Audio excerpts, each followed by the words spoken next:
आज ये 9 वर्ष की शुभकामनाओं के साथ प्रेमी निवास तुम ये दाखिल हुए हो, शामिल हुए हो। ये तुम्हारे किसी पुण्य कर्म की कमाई है।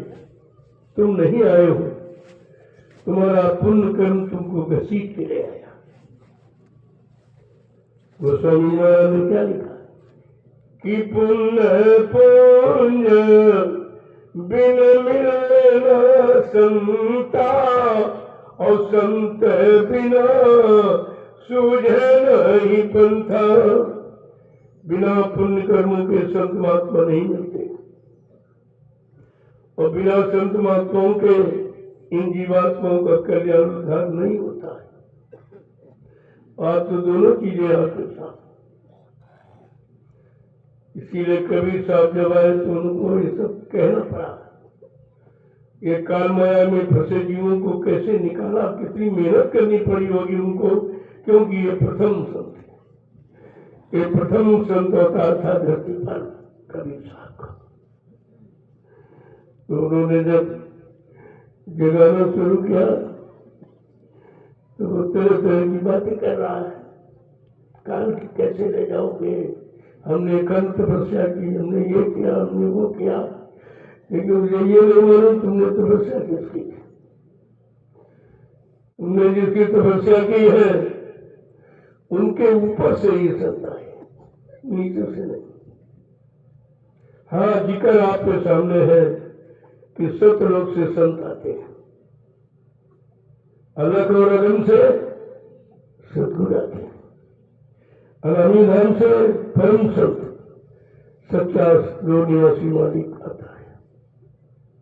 जब पूरा पढ़ोगे संतों का, गोस्वामी जी महाराज संत थे, और विद्वान विद्वान कथा वाचक नहीं थे, संत थे, पूरे जागे हुए। उन्होंने कलयुग में संत परंपरा को कायम करने के लिए रामचरित मानस की रचना की थी।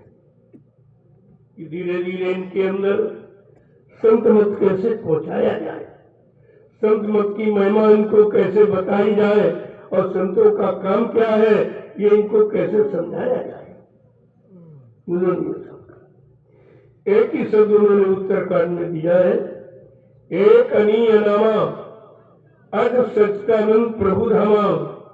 कहा एक ही अनामी धाम है, वहां एक अनामी महाप्रभु है। जब अनामी महाप्रभु मानव चोला धारण करके इस मृत्यु लोक मंडल पर आएगा, प्रभु नाम को जगाएगा, प्रभु नाम को सिद्ध करेगा, प्रभु नाम से जीवात्माओं को जगाएगा, प्रभु नाम का प्रचार कराएगा, प्रभु नाम का बेड़ा भवसागर में लगाकर इन जीवात्माओं को प्रभु धाम पहुंचाएगा। जब जीवात्माओं का आवागमन समाप्त हो जाए। ऐसे किताबें पढ़ने से नहीं होता है, कोई जल पूजा करने से चेतन नहीं मिलता है।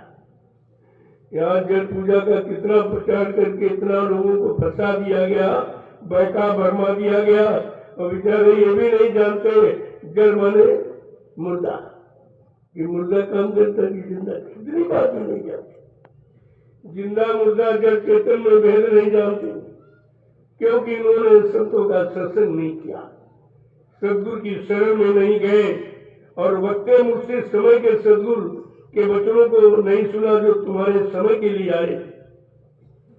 जब जैसे संत आए, जब जैसा समय स्थित परिस्थिति देखी, जीवों के मुआफिक उन्होंने कुछ न कुछ रास्ता रखा। लेकिन आज तो घोर कलकाल है। जब लोग गुरु को भूल गए, संतों को भूल गए, सदगुरुओं को भूल गए, तब ये परम संत सच्चा सत्यलोक निवासी मालिक रूहों पर रहम करने के लिए इस मृत लोग मानव चोरा धर्म करके आया। ये किसके लिए आए? जीवों के लिए, अपने लिए नहीं, अपने मान सम्मान के लिए नहीं, धन दौलत के लिए नहीं, जमीन जायदाद के लिए नहीं, वो आए हैं केवल जीवात्माओं के कल्याण के लिए। ये संतों की पहचान है, और आज तो ये काम कोई नहीं कर रहा। मैंने पूरे हिंदुस्तान का दौरा किया, मुझे तो ऐसा कोई मिला नहीं। सबके अंदर वही भाव, आश्रम बनाओ, जमीनें बढ़ाओ, अपने नाम कराओ, अपना पूजा पाठ कराओ, अपनी पूजा कराओ, दक्षिणा लो, ये सामान वो सामान। इसके अलावा किसी ने नहीं कहा कि जीवात्मा को उद्धार करने आया हूं, ये आज तक किसी ने कहा ही नहीं, क्योंकि ये काम किसी के बस में नहीं, कैसे कोई कहेगा। तो आज ये नव वर्ष की शुभकामनाओं के साथ मैं प्रेमियों को हार्दिक अभिनंदन करता हूं और प्रणाम करता हूं। प्रणाम शब्द कितना महत्वपूर्ण है।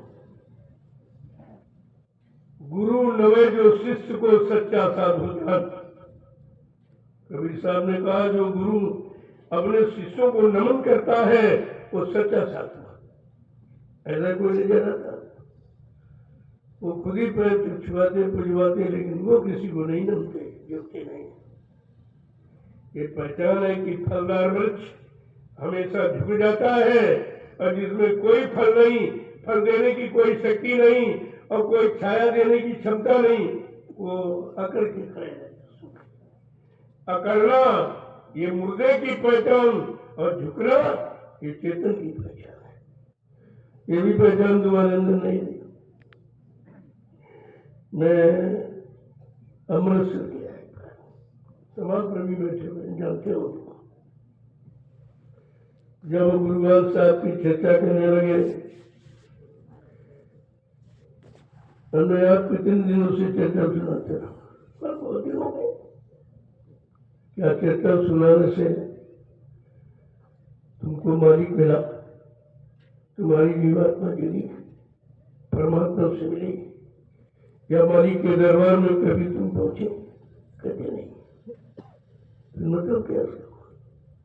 अपना भी शराब खराब समय खराब करते हो और सुनाने वाला का समय खराब करते। अरे काम वो करो जो तुम्हारा किया हुआ हो, जिसका तुमको अनुभव हो, जिससे तुमने कुछ पाया हो, कुछ देखा, कुछ अनुभव किया हो, तो तुम जीवों को भी अनुभव करा सकते हो। लेकिन ये सुनाने पढ़ाने वाले कुछ नहीं। यहाँ तो कर्मी है। संत मत कर्मी पर विश्वास करता है। संत मत की करनी क्या है?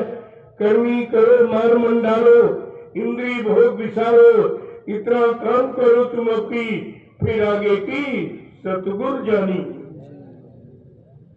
तब आपकी समझ में सतगुरु के वचन आए। अगर तुम गुरुवाणी नहीं जानते हो, संतों के वचन नहीं जानते हो, तो सतगुरु वाणी तुम कैसे जान लो? वो तो आखिर सबसे आखिरी स्टेज है वो सतगुरु।